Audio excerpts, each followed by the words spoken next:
Alrighty, this is the demonstration video of the 416 eye tracking rig on all the different components and how to use it and initially calibrate for the servos and to calibrate the eyes to the Tobii eye tracker.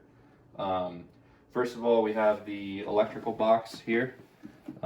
Inside we have all the electronics, the stepper drives, the Arduino, power supplies, fan, all of the different terminal blocks for the I/O points.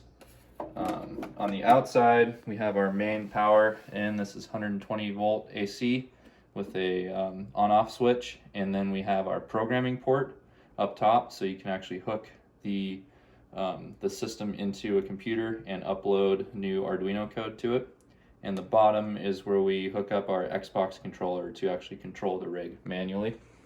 So in the back here we have the surface mount. It's just a normal VESA mount attached to the 8020, and then we can move the surface around to where we want it.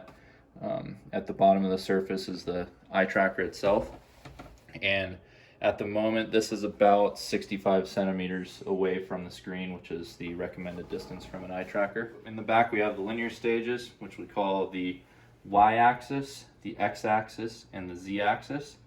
Then we have our rotational stages, which are actually just to control the eyes, which is the left and right and up and down. So that's going to be left and right is IX, up and down is IZ. So to initially start the rig, you're going to have to grab your power cord, plug it into the power supply plug, and turn the system on. This will turn on the stepper drives and the fan. And then to power up the Arduino, you can hook up the programming port, which just has to be hooked into a computer. That then supplies the Arduino with power. Takes a couple seconds, the code starts, and you can hear there's a relay that clicks inside and sends power to the servos, so now they're active. Now to control the system, we take our Xbox controller, to which we've mapped several of the buttons to have different functions throughout the program. So when we plug it in, the Arduino will initially reset. The controller will go through it'll start vibrating, and then it knows it's linked up. And then from that point on, you can immediately go and control the system by just, if you hit the right bumper, you can control the linear axes. So up and down, left and right, and then backwards and forwards. But initially when you start this up, you're going to need to calibrate so the system knows where the eyes are in space relative to the screen.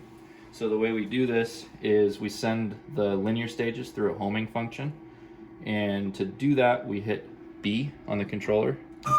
So this then moves the stages one by one into the limit switches and zeroes out each stage one at a time.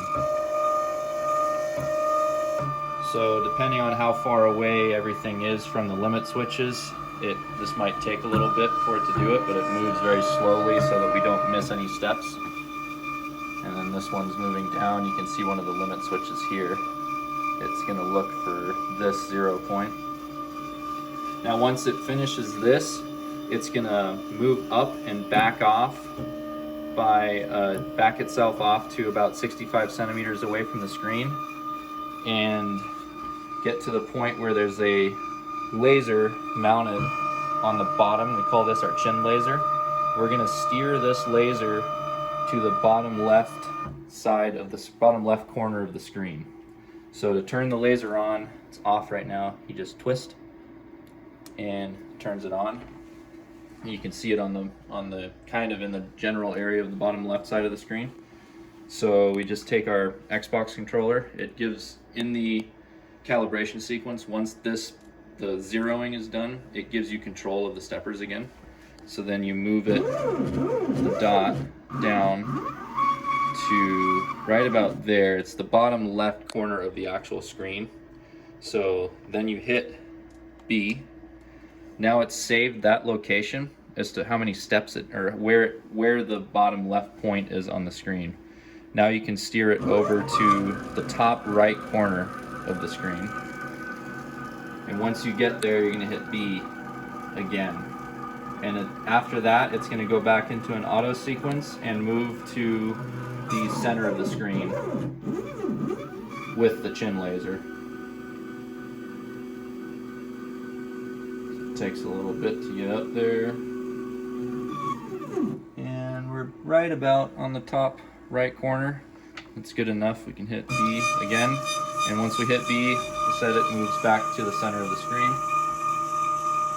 Once it's made it to the center of the screen, it's going to give us control of the left eye laser, which we can then move. I'm going to make sure it's turned on. To turn this laser on, it's the same thing. You just have to twist it a little bit until the button is depressed. So now it's turned on, pointing at the screen, and you direct it to line up directly with the chin dot. So right there, you hit B again. Now it gives us control of the right eye, which we slide the calibration laser into the eye hole and do the same thing, line up the dots on the screen. Right about, oh, there's good. And now those eyes are supposed to be zeroed and linked to each other. So now to get actual servo control with the eyes, you just hit X. X is the general button to hit to move the eyes around. And one of the lasers is still on the chin, but if we were to put the other one in, those eyes would be parallaxed and pointing directly at each other on the screen. Now we're ready to set up the calibration to the Tobii eye tracking device. So in order to do that, we're going to need to take the eyes or the lasers out of the eye sockets and actually add the artificial eyes. Okay, now that we've calibrated the servos to the screen, it's time to mount the actual artificial eyes into the eye holders. So we just take them out of their nice little acrylic protective cases and we can snap them into the eye holders themselves. Those eye holders actually have a nice little retentive device. It just snaps in, so these literally can't fall out unless you push them out. So we just mount the other one as well. Now we're good to go. Good to mount the mask, which the mask is just a normal Halloween Mardi Gras mask. It has these two little holes for nostrils, and we utilize those to attach the mask to the rig. We use this two-pronged mask holder. It sticks out, slide it on, and it's good to go. Nice and mounted. There's no obstruction to the movement of the servos, and the eye tracker now recognizes this whole rig here as a human face. It thinks there's actual human eyes and a human face there. So now to move the servos again, you can hit X and they go wherever you steer them to with your left joystick. And if we wanted to, we could start playing with this and just see where the gaze is. On the Tobii eye tracking app, there's a little feature called gaze trace. If you click on that, then it makes a little bubble and shows you where the eyes are looking. So we can see, but the Tobii right now isn't actually calibrated to this face, so we would like to create a new profile for it, so it'll go through its own little eye tracking calibration. And what it does for Tobii is it displays a bunch of dots on the screen, and you're supposed to look at them until they explode. And for this to work, we don't exactly know where the eyes are looking, so we pre-program it to go through those locations, because those locations are always in the same place. Let's steer this guy off to the top left. We can click into the larger menu of the Tobii eye tracker, and we click create new profile, and this is going to start up that calibration sequence. So you can go ahead and hit your left trigger and it'll snap the eyes to the center of the screen, and now we can just watch the dots as they explode, and we click through with our X. So this one will start spinning, explodes, click up, That one explodes. Then we go to the bottom left, explodes. Bottom right, explodes. Bottom middle, top left, top right. And that's a successful calibration routine there. So now it's going to ask you to create your new user profile by typing in whatever name you want. We're going to type in Butch T. Coog.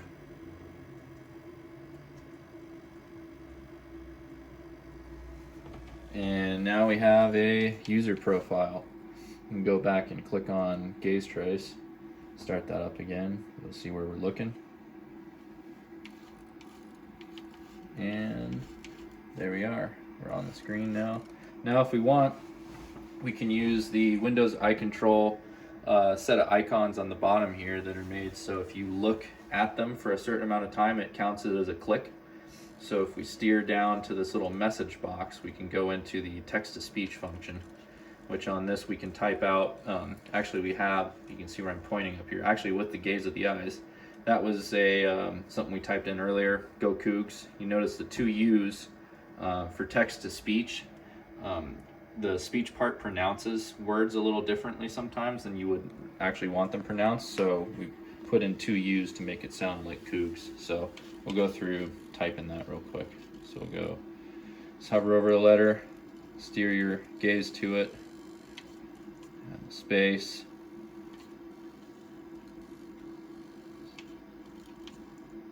O, and now we're going to do the two U's, U, steer off of it. Uh-oh, we hit the wrong thing. Let's see, that's not too bad. We can either delete the whole thing or back off one at a time. Let's see, let's delete the whole thing. Start over, so we'll go,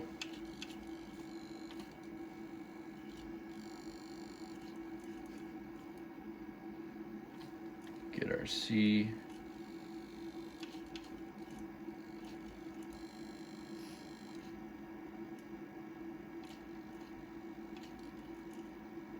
U, go down this time, U, G, and our S. Sometimes, for whatever reason, the S is a little bit sticky. It needs to be in the exact right location for S.